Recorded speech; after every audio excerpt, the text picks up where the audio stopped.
Listen closely. I'm going to tell you about the man who collected butterflies in reverse. In Prague, 1894, there lived a lepidopterist who discovered something unsettling about his specimens. The rarest butterflies, the ones that drove collectors to madness and bankruptcy, were never the ones men caught with nets. They were the ones that landed, unbidden, on the shoulders of those who had stopped looking. He documented this phenomenon for 17 years before burning all his notes one humid August evening, leaving only a single line in his journal. Beauty arrives precisely when you stop begging for it. The candle on my desk flickers as I write this, casting shadows that dance like the ghosts of every man who ever prostrated himself before indifference. The wax pools and hardens, a perfect metaphor for the cycle of desperation men trap themselves in. You know the cycle, don't you? The one where your worth becomes a question mark hanging in someone else's punctuation. There's a particular species of modern madness that Schopenhauer would have recognized immediately. This compulsion to auction off your dignity to the highest bidder who shows the least interest. A 2024 study from the Journal of Behavioral Psychology found that individuals who consistently pursued emotionally unavailable partners showed activation patterns in the brain identical to gambling addicts pulling slot machine levers. The dopamine doesn't spike from winning, it spikes from almost winning. From the possibility, from the chase itself. But here's what they don't tell you in those studies. What whispers through the velvet curtains of every failed romance. When you make yourself the pursuer, you become the prey. Not to her, she barely notices you exist. You become prey to your own diminishing returns, to the vampire of your own validation seeking, to the slow erosion of whatever made you interesting before you started genuflecting. The Sufis have a saying, the beloved is already within the lover. They meant it mystically, but I'll tell you what it means practically. The moment you externalize your worth into someone else's hands, you've already lost something you'll spend years trying to retrieve. Like a man who sells his shadow to the devil and spends eternity feeling incomplete in the noon sun. Picture this, a ballroom filled with dancers, but only one man stands still in the center. The music swirls, bodies move in desperate patterns around him, each dancer trying to catch his eye. But he's reading a book, Kierkegaard's Either Or, perhaps, completely absorbed, occasionally glancing up with mild interest before returning to his pages. Who commands the room? The frantic dancers or the still reader? Who would you want to be? More importantly, and think carefully before you answer, who would you want to want? There's something grotesque about desperation, isn't there?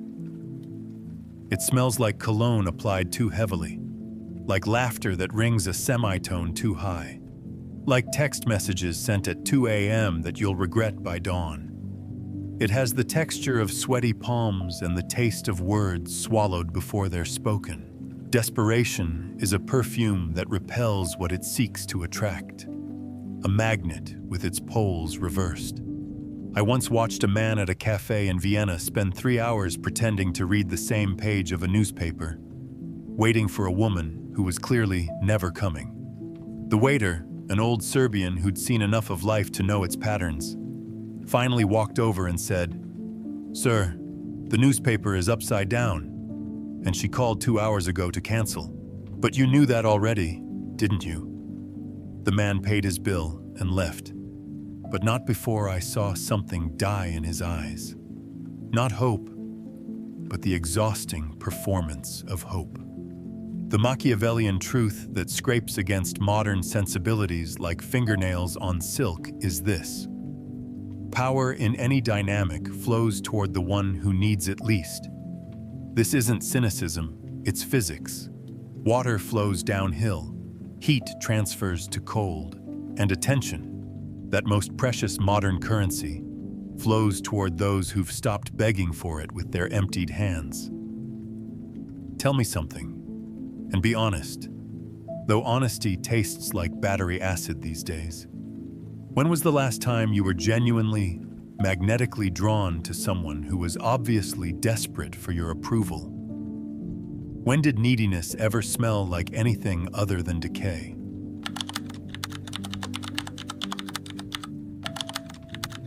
What you withhold becomes more valuable than what you give. There's a monastery in Tibet where the monks practice a peculiar form of meditation. They sit facing elaborate sand mandalas, geometric patterns that took months to create. And instead of contemplating them, they close their eyes. The teaching? What you refuse to look at looks at you. I'm thinking about this as rain patters against my window, like the fingers of every ghost who learned this lesson too late. The glass fogs with my breath, and I write a name in the condensation, then watch it fade. This is the second truth, the one that tastes like iron and wine. The economy of attention is the only economy that matters, and inflation has made beggars of most men. You see, there was a duke in 16th century Florence who kept a private garden that no one, not even his wife, was permitted to enter. He hired guards, built walls, spread rumors of exotic poisonous plants from the Orient. The curiosity nearly drove the court mad. Women would offer him favors just for a glimpse. Men would wage duels for the honor of being refused entry. For 20 years, this garden was the talk of Tuscany. When the Duke died and they finally broke down the doors, they found nothing. Empty soil, dead grass, a single bench facing a brick wall. His final letter explained, the garden's power was never in what it contained, but in what it withheld. This is what modern men, drowning in their own availability, fail to understand. You text back immediately. You clear your schedule. You broadcast your devotion like a desperate radio signal into the void, hoping someone, anyone, will tune in. But here's what Nietzsche knew, what every woman instinctively understands. Abundance is repulsive. Scarcity is magnetic. A 2025 study from Stanford on romantic market dynamics found something delicious in its darkness. Individuals who delayed responses by precisely 3 to 7 hours generated 340% more sustained interest than those who responded immediately. But here's the part they buried in the footnotes. It only worked if the delay was genuine, if the person truly had something more important to do. Manufactured indifference smells like what it is, performance. And nothing is less attractive than bad theater. The air in my room smells of old books and resignation, the particular mustiness of wisdom that comes too late.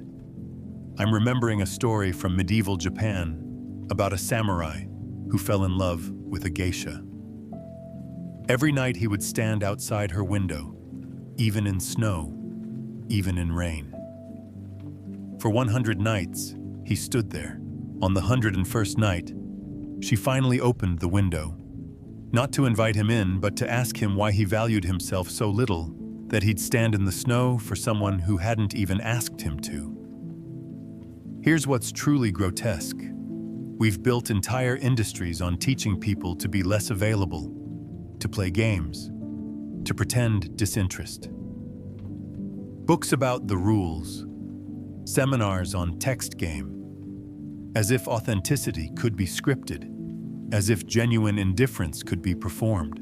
But real indifference, the kind that makes people lean in instead of pull away, comes from a much darker place. It comes from genuinely having something more important than them. It comes from a life so full that their absence would barely create a ripple. Can you imagine it? Being so absorbed in your own becoming that you forget to check if they've read your message.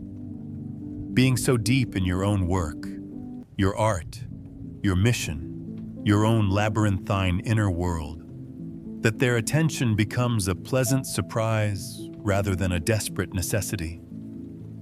There's a Turkish proverb, "The cat that chases two mice catches neither." But modern men chase dozens, hundreds, their phones buzzing with dating apps like slot machines that never pay out. They scatter their attention like seeds on concrete, then wonder why nothing grows. Let me whisper something that sounds like heresy in our age of instant everything. The most powerful thing you can do is nothing. Stop initiating. Stop pursuing. Stop the frantic dance of availability. Build something, anything, that matters more to you than their validation. Become a cathedral of calculated indifference. Not because you're playing games, but because you're genuinely too busy becoming something magnificent to notice who's watching. The moss grows thickest on the stones that never move. The deepest wells are the ones rarely drawn from.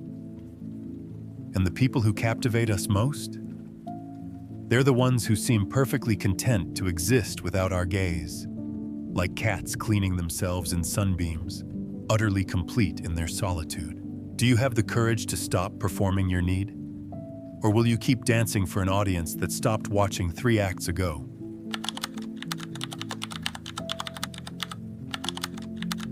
She only values what another woman might take. Did you know that in certain species of fireflies, the females mimic the flash patterns of other species to lure foreign males?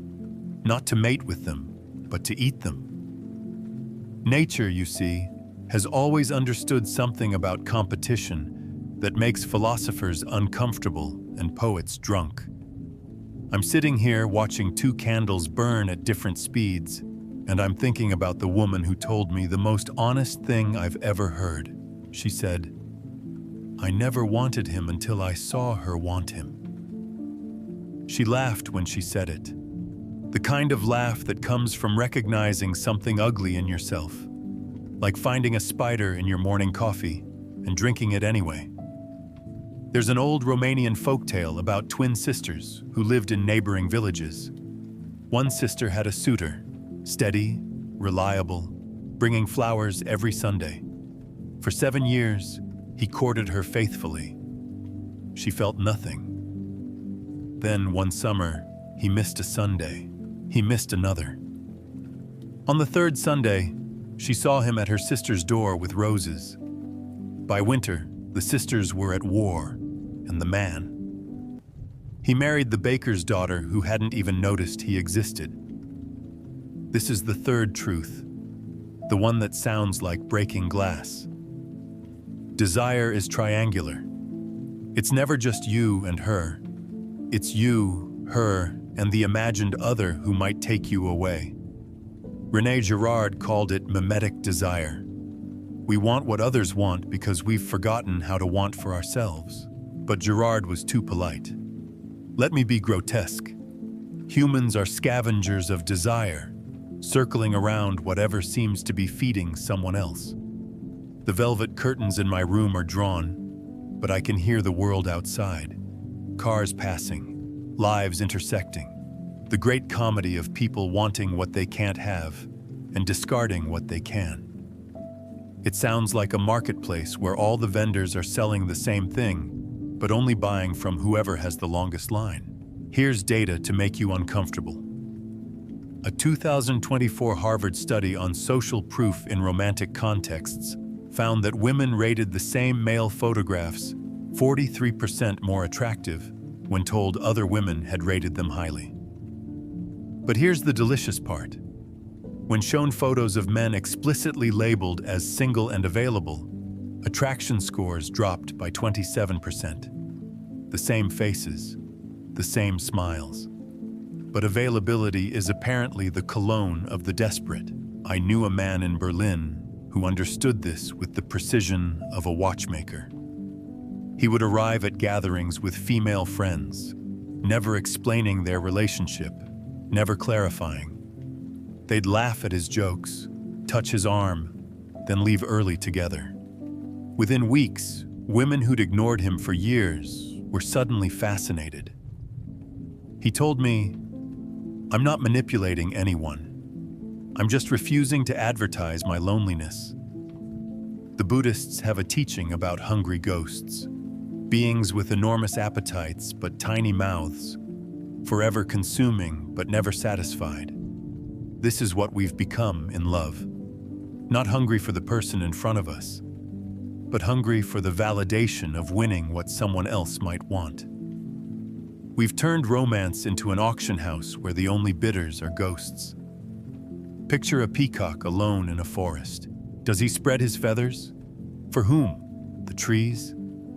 But place another peacock nearby. Suddenly, the display begins. This is what we are. What we've always been. Performers who need an audience of competitors to remember our own worth.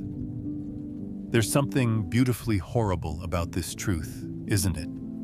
That she might only see you clearly when another woman's gaze lights you up like a Renaissance painting. That your value in her eyes increases not through your devotion, but through your potential loss. It's like discovering that love is just another marketplace, and we're all just haggling over perceived value rather than intrinsic worth. Kierkegaard wrote about the aesthetic life, the life lived for appearances, for the gaze of others. He considered it the lowest form of existence, but what he didn't say, what he couldn't say in his century, is that we've built entire civilizations on this principle. Social media is just a gallery of people trying to make others want what they have, including themselves. So here's the Machiavellian move that feels like swallowing mercury. Stop presenting yourself as available merchandise. Surround yourself with abundance, friends, interests, possibilities. Let other women's attention illuminate you like stage lights, not as performance, but as natural consequence of being genuinely engaging. Become the painting everyone assumes must be valuable because there's always a crowd around it, even if they're just trying to figure out what everyone else sees. But I'll tell you a secret darker still. The women who need competition to see your value, they're telling you everything about their own emptiness. They're confessing that they don't know how to value anything without a price tag, without a bidding war, without the threat of loss. Is that really what you want to win? Or have you been so long at the auction that you've forgotten some things aren't meant to be bid on?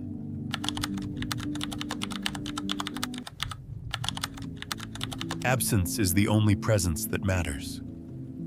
I once watched a master chess player win a tournament by touching fewer pieces than anyone else. While others frantically moved knights and bishops, he would sit back, light his pipe, and stare at the board for 20 minutes before moving a single pawn. His opponents would sweat, fidget, imagine threats that didn't exist. Half his victories came from opponents defeating themselves in the space he created by doing nothing. Tonight, the moon is new, absent, and yet we all know exactly where it should be. Its darkness defines the sky more than any full moon ever could. Let me tell you about the fourth truth while my coffee grows cold and the shadows lengthen. Every relationship is a dance between presence and absence, and most men only know one step. They show up, they stay, they hover like helicopter parents over the fragile egg of possibility, forgetting that everything alive needs room to breathe. In 1842, a French nobleman conducted what he called the experiment of calculated absence. For 1 year, he would appear at social gatherings for exactly 17 minutes, leave without explanation, and document the results. By year's end, he was the most sought-after guest in Paris. Hostesses would plan entire evenings around his brief appearance. Women would position themselves by the door to catch those 17 minutes. He wrote in his journal, "I have discovered that leaving is the most powerful form of arrival. There's a certain species of orchid that blooms once every 7 years. People travel thousands of miles to see it. They plan their lives around it. The flower itself is unremarkable, white, small, odorless. But scarcity transforms the mundane into the magical. This is what modern men, drowning in their own constant availability, fail to understand. You cannot be both common and cherished. The latest neuroscience is deliciously dark on this. A 2025 UCLA study on attachment and intermittent reinforcement found that unpredictable rewards create stronger neural pathways than consistent ones. The brain, you see, is a gambler. It values the maybe more than the certainly, the sometimes more than the always, the perhaps more than the promised. But here's where it becomes art rather than manipulation. Strategic withdrawal isn't about playing games. It's about genuinely having somewhere else to be. It's about being so engaged with your own becoming that your absence isn't tactical, it's necessary. I knew a painter in Prague who would disappear for weeks into his studio. No calls, no texts, no explanation. His girlfriend would rage, threaten, weep. But when he emerged, covered in paint and exhaustion, carrying new worlds on canvas, she would look at him like he was made of lightning. She told me once, "When he leaves, I hate him. But when he returns, I remember why I love him. If he never left, I'd forget both." Schopenhauer understood this when he wrote about the porcupines in winter. They huddle together for warmth, but prick each other with their quills, so they separate, grow cold, and huddle again. The perfect distance, he said, is the one that provides warmth without wounds. But most men? They press closer even as they bleed, mistaking proximity for intimacy, presence for power. There's something almost supernatural about absence, isn't it? How it makes the heart grow not just fonder, but fearful. How it transforms the taken for granted into the might be lost. How it turns the familiar into the mysterious again. Think about the last time someone important to you disappeared, even briefly. Remember that slight panic? That sudden inventory of all the things you never said? That's the alchemy. Absence transforms lead into gold, the ordinary into the essential. The Taoist masters had a saying, "The usefulness of a cup is in its emptiness." But we've become so afraid of emptiness, of space, of silence. We fill every gap with text messages, every pause with reassurance, every absence with frantic presence. We've forgotten that music is as much about the silence between notes as the notes themselves. Here's the razor's edge you must walk. Withdraw too much, and you become a ghost. Too little, and you become furniture. The art is in the rhythm, presence that feels like a gift, absence that feels like a question mark. But I'll tell you what's truly dark about this truth. It works because we're all fundamentally afraid of being alone. When someone withdraws, we're forced to confront that fear. We fill their absence with imagination, with projection, with idealization. We literally love the space they've left more than the person they were. So let me ask you something unsettling. Do you have the strength to disappear? Not to punish or manipulate, but because you have depths to explore that have nothing to do with them. Can you become so fascinating to yourself that your absence becomes a presence they can't ignore? Or will you keep showing up, reliable as sunrise, forgettable as wallpaper, wondering why no one notices you anymore?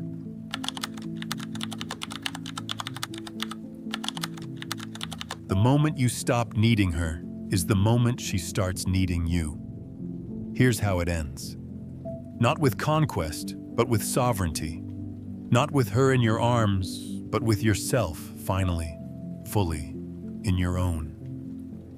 There's a man I know who keeps a photograph on his desk, not of a woman, not of his family, but of himself at 17, hollow-cheeked and desperate, standing outside someone's window at 3 a.m. with a guitar he couldn't play.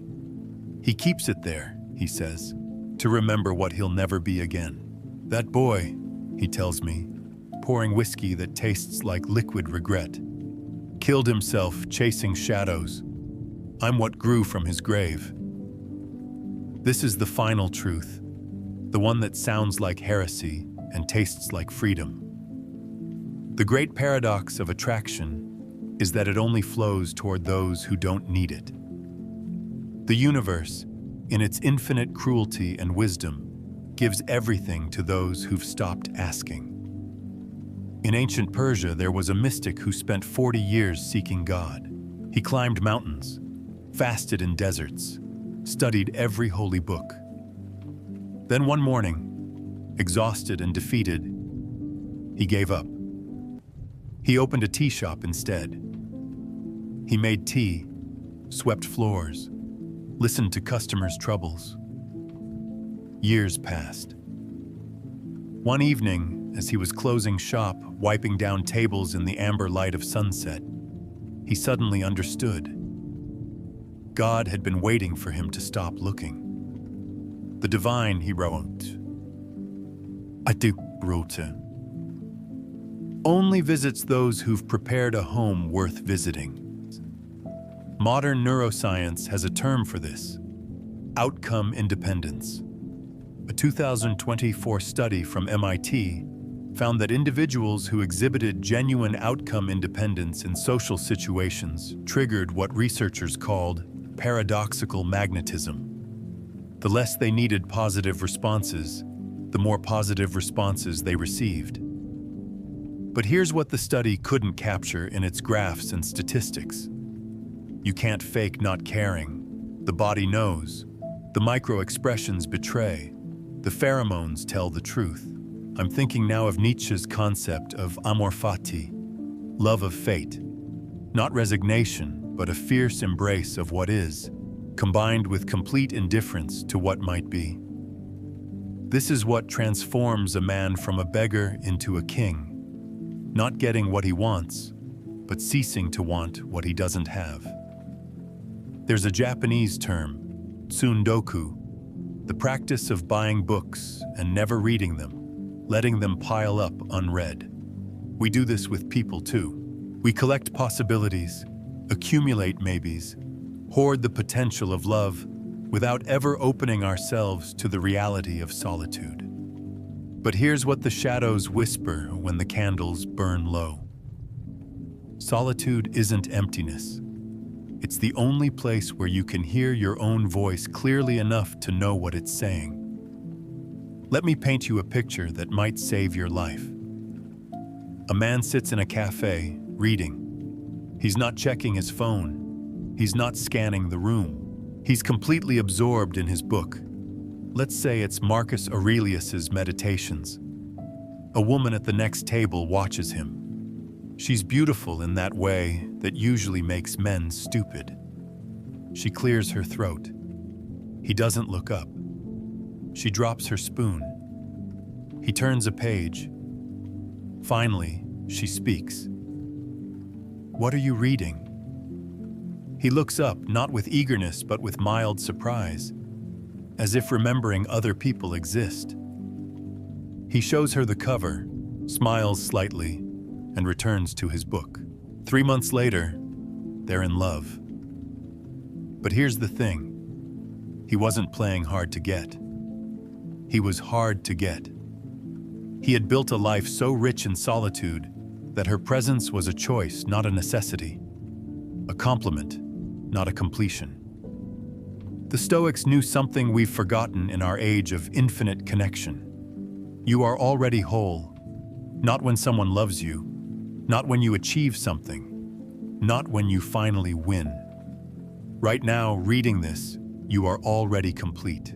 The tragedy isn't that we're alone. It's that we've forgotten aloneness is not loneliness. It's sovereignty.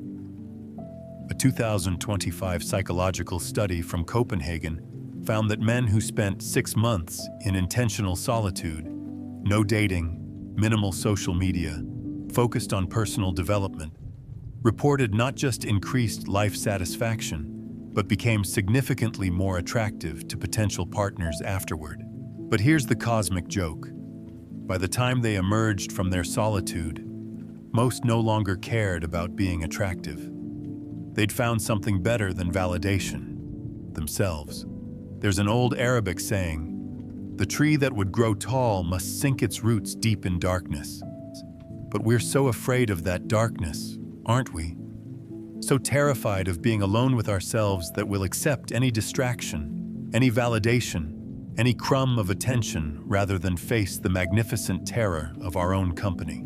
Here's my final question for you, and I want you to feel its weight like a stone in your chest. What if you stopped?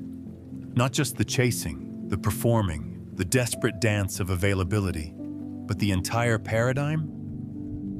What if you became so deeply rooted in your own purpose, your own passion, your own becoming, that whether she notices or not becomes irrelevant? Because here's the deepest secret, the one that sounds like madness until it sounds like salvation. The moment you genuinely stop needing her validation is the precise moment you become worthy of it. But by then, and this is the beautiful tragedy of it all, you won't care anymore. You'll be too busy being magnificent.